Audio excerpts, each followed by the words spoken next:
স্থানে এই ব্রিজটি অবস্থিত। এই ব্রিজটি ঝুঁকিপূর্ণভাবে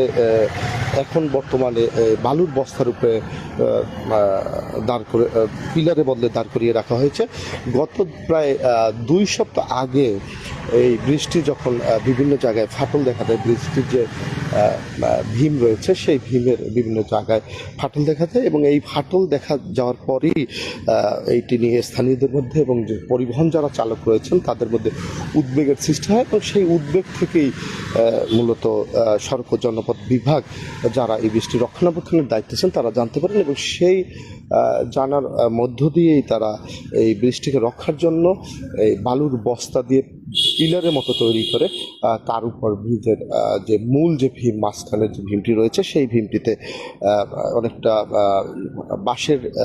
দিয়ে যেভাবে ঠেকনি দেওয়া হয় সেই রকম পিলার তৈরি করে বৃষ্টিকে